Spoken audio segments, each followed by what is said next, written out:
In the summer of 1927, surveyors charting the dry plains outside Lampasas, Texas, came upon what they first thought was a church, an immense wooden house blackened by decades of sun and dust. No doors, windows boarded, a steeple with no bell. Locals called it the Thorne place. The men forced entry. Inside, the air was syrup-thick with rot and candle wax. 7 chairs were arranged in a circle, each facing a crude altar scrawled with biblical phrases cut into the wood by hand. And on the far wall, 7 small portraits, girls in identical white dresses, eyes scraped away with a blade. When the sheriff's office arrived, they found bones laid out beneath each chair, tagged with fragments of ribbon. Nothing else. No living soul, no record of burial. The house was sealed again that same night. But someone had already taken something, a diary bound in animal hide, wrapped in a strip of cloth marked ED 1854. It passed through collectors, historians, and priests, none keeping it long. Those who did claimed to dream of a hymn sung by unseen voices, ending in the sound of nails driven into wood. That diary became known as the Testament of Elias Thorne. And this, what you are about to hear, is the story it told. Elias Thorne arrived in Lampasas County in the spring of 1848, leading a wagon train of 9, his wife, his 7 daughters, and a single handcart of possessions. Witnesses described him as a tall, bone-thin man with silver hair and eyes that never blinked long enough to show rest. He called himself a preacher but carried no affiliation, no church charter, and no known congregation. His sermons were delivered to the open wind, spoken at dusk from the unfinished porch of his homestead. To the settlers, he was strange but harmless at first. His daughters rarely appeared in town, only seen gathering river water before dawn, moving in single file like shadows stitched together. When spoken to, they bowed their heads but never answered. By winter, Thorne had built what he called the sanctuary house. Locals helped raise its frame, but once the final beam went up, he dismissed every man who had touched it, claiming their hands were unclean with the dust of Cain. He nailed shut every door except one, sealed the windows, and painted a black cross over the threshold. A year later, his wife was gone. He told the blacksmith she'd ascended. The word clung uneasily in the air, but no one pressed him. Texas was full of mad prophets then, men who preached to sandstorms and claimed to hear angels in the thunder. Only one traveler left a written account of Thorne's voice. He spoke as if God were locked inside him, trying to get out. By 1851, the Thorne property had turned into a living boundary line between faith and fear. Neighbors heard nothing from the house for months. No laughter, no hammering, not even the sound of a door. But some nights, when the wind came down from the north, there were whispers. Not words, but a kind of chant, low, rhythmic, almost human. A rancher named Caleb Minter claimed that once, while watering his horse near the Thorne fence, he saw 7 figures standing on the porch. They were motionless, faces veiled, each holding a candle that never flickered in the wind. Behind them, the door was open, but the darkness inside looked thicker than night itself. The next morning, he returned to find the same door nailed shut again, the porch swept clean. When the county clerk came to collect taxes, Thorne greeted him in full preacher's robes and told him the land no longer belonged to the government. It was now the kingdom of the reclaimed. He refused to pay. The clerk left in silence, saying later that Thorne's house breathed like a lung when he stood near the walls. Rumors spread, of sickness, of ritual fasting, of sermons shouted into empty rooms. The local church denounced Thorne, but no one dared confront him. Children were warned to stay away from the North Road after sundown.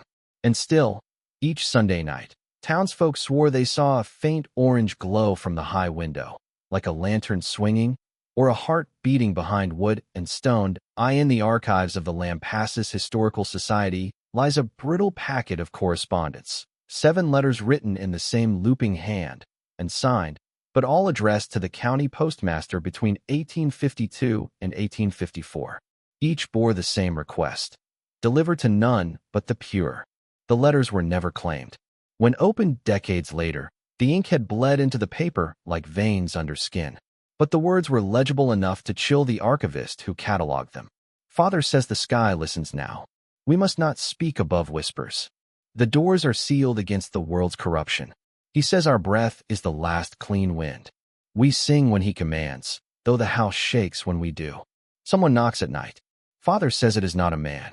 The final letter ended abruptly. He says one of us is unclean. He will find which. If this reaches anyone, remember our names. But no names were written. Only 7 small crosses at the bottom of the page, drawn in a trembling line. The postmaster who kept the letters never returned to work. In his journal, he described dreams of a wooden door that hummed, and of a voice whispering, "You have read what was never meant to be seen." Historians would later call these the Thorne letters, the first tangible sign that something inside that house was breaking. On the evening of August 3, 1854, the town of Lampasas experienced what old records call the long eclipse. The sun had already set, yet a strange darkness swept over the plains, thicker than storm clouds, soundless as ash. Every lantern flickered out, dogs howled, cattle collapsed, and the wind stopped altogether. For nearly 20 minutes, the town was drowned in silence. Witnesses claimed the air itself seemed to press down, heavy and metallic, carrying the faint scent of iron and smoke. And then came the sound, a single toll, like a church bell struck deep underground. But there was no bell tower, no church large enough to hold that echo. It rolled across the hills and ended near the Thorne property. The next morning, several men rode north to investigate. The house stood unchanged, doors nailed, windows shuttered. But the fields around it were burned in perfect circles, as if something had fallen from the sky and scorched the grass in rings. On the porch, someone had written in soot across the boards, "The bridegroom has come." When questioned later, Elias Thorne told the sheriff that the world outside had been weighed and found wanting. He smiled, unblinking, and said, "The eclipse was only for those who still see." After that night, no one in Lampasas saw the Thorne daughters again. The shutters remained closed, and the singing, the low, wordless chant, stopped forever. But the smell of burning wax never left the AIR. In September of 1854, Sheriff John Weller sent his youngest deputy, Ephraim Cole, to the Thorne property. His orders were simple: confirm the family's safety and collect unpaid taxes. Cole was 21, steady-handed, and unafraid of local superstition. He rode north at dawn and was never seen alive again. 3 days later, his horse returned, bridle snapped, eyes wide and blood-rimmed. In its saddlebag lay Cole's field notebook, half-torn and water-stained. Only 3 pages could be read. Reached Thorne land by noon. No sound. Grass dead for yards. Smell of something sweet, rotted. Front door barred. Knocked. A voice answered from behind the wall, soft, almost a child. Said, "He prays beneath the floor now." Heard footsteps above me where there should be none. Boards breathing. Feels like the house is listening. The final line trailed off mid-sentence, ink pooled into a black smear. When Weller himself rode out with 2 men, they found the house exactly as Cole described. No body, no signs of struggle, just 7 small handprints on the inside of the front door, burned into the wood as though pressed by something searing hot. The sheriff ordered the case closed. "Too strange to be law," he wrote in his log. But one man in town, an old circuit preacher named Reverend Gaskin, insisted on reopening the matter. He claimed the Thornes had not disappeared at all. "They're still praying," he said, "and the earth hasn't finished listening." Reverend Silas Gaskin had known Elias Thorne before the madness. In 1846, they'd both preached to settlers along the Brazos River, fiery sermons about sin, redemption, and the end of days.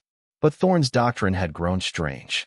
He began speaking of purity through confinement, that the soul could be cleansed only by sealing itself from the unholy breath of mankind. When Gaskin heard what happened to Deputy Cole, he declared it his duty to confront his old companion. He left at dawn carrying a Bible, a lantern, and a small wooden cross carved by his own hand. According to Gaskin's journal, found later in his coat pocket, the journey took less than 2 hours. But when he reached the Thorne property, the sun seemed to dim, as if refusing to witness what lay ahead. The air is still. The house stands as a monument to disobedience. I smell pitch, old oil, and decay. I called his name thrice, and each time the wind answered in words I did not understand. The Reverend forced open a side shutter and entered through the kitchen. The air was heavy, wet, and humming. Furniture stood perfectly arranged. each piece turned toward the center of the house. On the dining table lay a stack of hymnals, every word of salvation scratched out, replaced by return. The lantern began to shake in his hand. From beneath the floorboards, something moved, slow, deliberate, like fingers brushing against wood. He wrote one final line before the entry ended. The sermon is still going. Gaskin never left the house. Sheriff John Weller was not a superstitious man. He'd spent 30 years on the frontier, seen droughts, fires, massacres, and worse. But what unsettled him about the Thorne place wasn't death. It was persistence. Every time he thought the story was finished, something shifted. After Reverend Gaskin vanished, Weller led a final search. 6 men joined him. They pried open the main door, expecting the stench of decay. But the air inside was cold, unnaturally so, like a cellar in midwinter. Candles still burned on the altar, fresh wax dripping though no one had been there for months. One deputy found a book resting on the pulpit, a Bible rewritten by hand. Pages missing, margins filled with inked symbols. On the inside cover, property of the kingdom of the reclaimed. They found no bodies, no sound, only that sense of breathing walls again. As they turned to leave, the youngest man, Harlan, shouted. He'd discovered a trapdoor under the altar. Nails sealed it shut from the inside. They pried it open with a crowbar. A stairwell descended into blackness. The smell of tallow and rust poured out. Weller ordered everyone out. He wrote later, "There was a voice down there. I swear before God. It said my name, not loud, not kind, just certain." That night, he burned the Thorne property to the ground. Flames rose high, but no smoke followed. When the embers cooled, the ground beneath the house was untouched, as if fire refused to claim it. The sheriff retired a week later. His last note read, "The house didn't die, it just closed its eyes." The diary that would later be called the Testament of Elias Thorne surfaced in 1891, nearly 40 years after the fire. It was found in the possession of a traveling peddler who claimed he'd bought it from a preacher's ghost on the road between Burnett and Belton. The book was wrapped in oilskin and sealed with a cross of wax. Inside, the handwriting was precise, meticulous, written by a man both devout and deranged. It opened with sermons, but gradually transformed into something else. "The daughters are vessels of grace," Thorne wrote. "Each bears the breath of the 7 angels. They must not breathe the dust of the fallen world. Their silence will call the bridegroom." Later entries grew fragmented. The hymns changed their key tonight. The Lord speaks backward now. Light bleeds where there should be none. The walls remember us. The wood repeats our prayers. The final pages described his intention to complete the offering. He spoke of a veil between flesh and eternity that could be torn open only through absolute devotion and isolation. Scholars who examined the diary in the early 1900s disagreed on its meaning. Some called it the ravings of a religious lunatic. Others insisted it was a coded confession of mass death. But a few, those who kept the diary too long, claimed it wasn't written by Thorne alone. They said new sentences appeared between the lines each morning, written in an unsteady hand that wasn't his. By 1902, locals near the ruins of the Thorne house began reporting the sound of distant singing, low, wordless, always at night. The land had changed hands many times. Cattle refused to graze there, and every fence post hammered into the soil cracked within days. A schoolteacher named Agnes Weller, granddaughter of the former sheriff, documented the phenomenon. She kept meticulous notes. "The sound begins just before midnight, when the air turns still. It's not wind. It rises from beneath the ground." Curiosity overtook her. On October 14th, she camped near the site with a phonograph, hoping to capture the noise. The next morning, townsfolk found her tent collapsed, the machine spinning endlessly with no wax cylinder inside.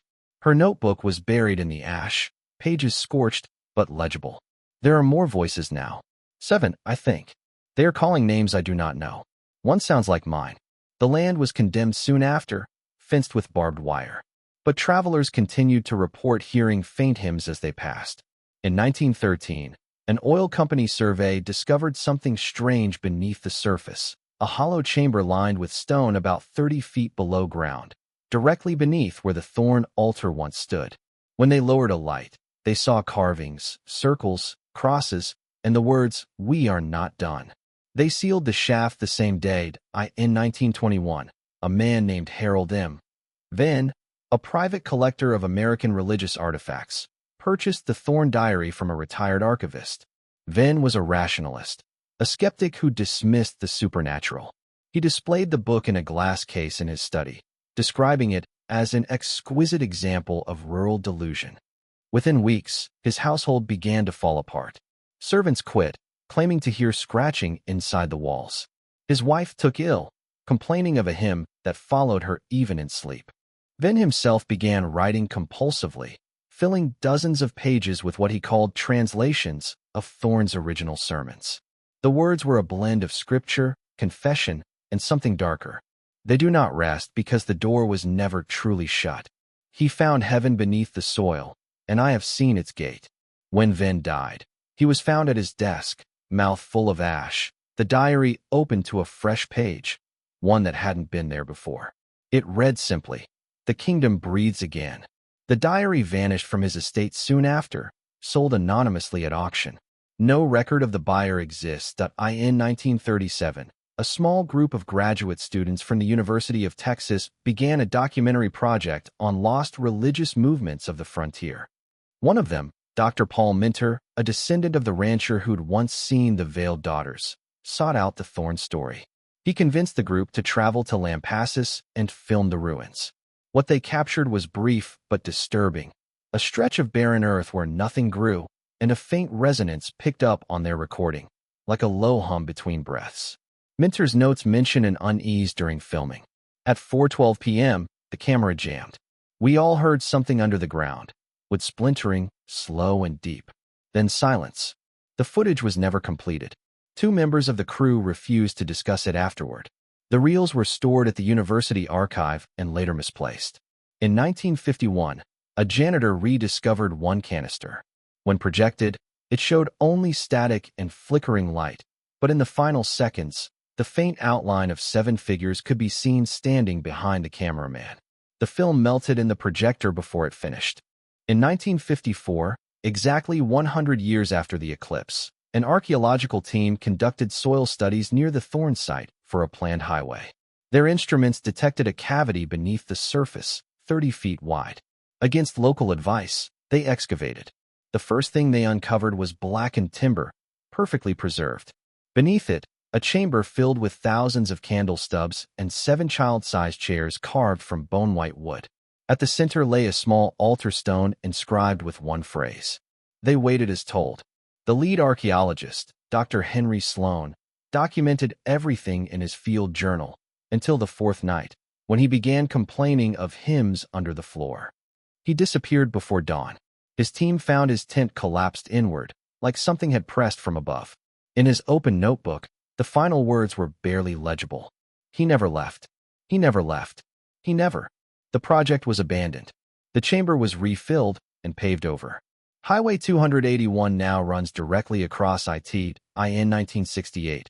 A maintenance crew reported finding an abandoned structure standing near the highway's edge, a 2-story house that wasn't on any map. It appeared overnight. They approached cautiously.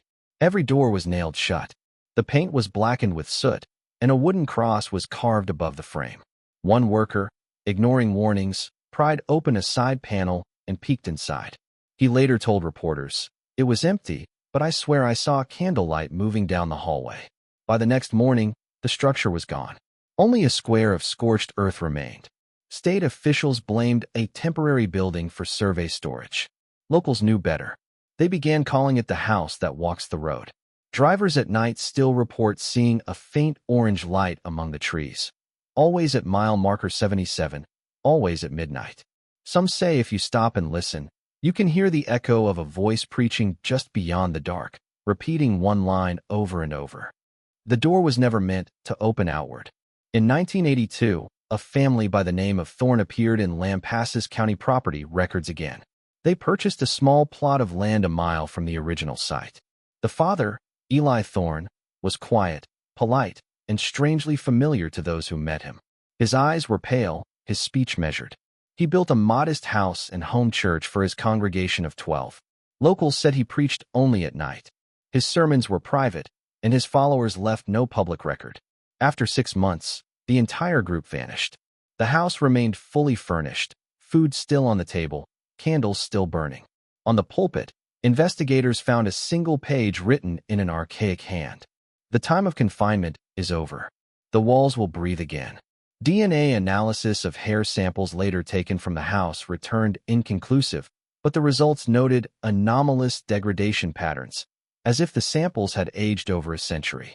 The property was demolished, but workers swore the foundations extended deeper than the blueprints showed, as though something older had already been built there.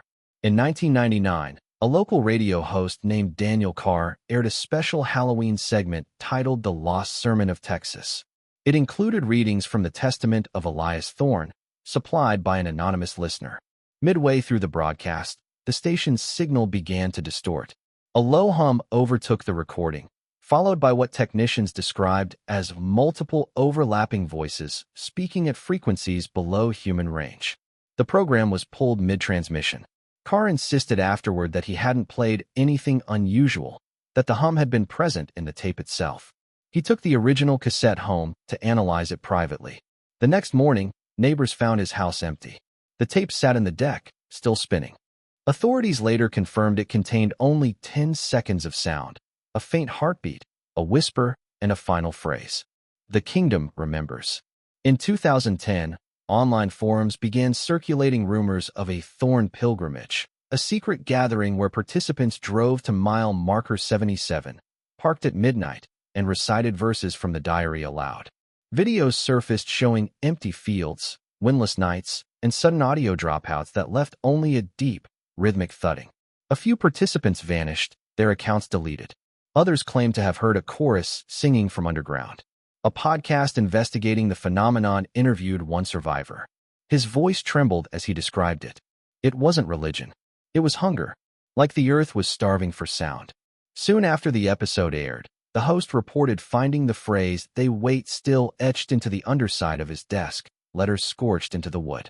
The show was canceled. In 2021, construction crews widening Highway 281 uncovered a hollow beneath mile marker 77.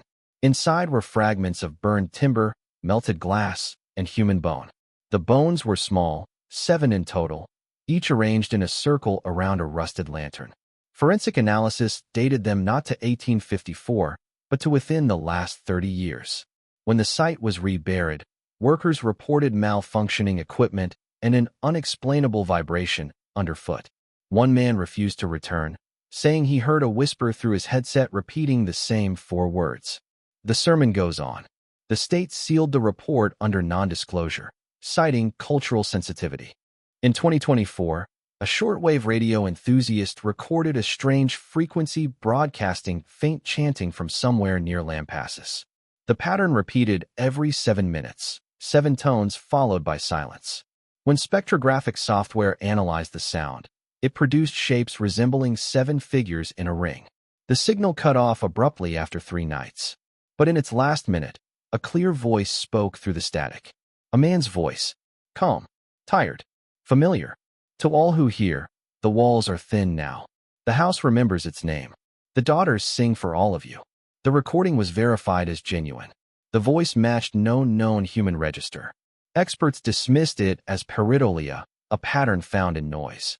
But some listeners swore the voice called their name just before fading. Today, the site of the Thorne property lies beneath asphalt, scrub grass, and the forgotten hum of passing cars. Nothing remains but dust and the faintest scent of wax on hot days. Yet every few years, someone stops along the shoulder of Highway 281, drawn by something they can't explain. They describe the same thing. A flicker of orange light between the trees, the outline of a house where no house should be, and the sound of distant singing carried on the wind. If you stand long enough, they say, the air grows colder. You'll feel it, an almost imperceptible pull, like the ground itself is inhaling. And then you'll hear it. A man's voice, patient and hollow, whispering from beneath the soil. Close the door behind you. They call it folklore. A story of madness, faith, and confinement. But every myth hides a truth, and some houses never truly die. Because once a prayer is spoken long enough, even the earth begins to remember the words. End.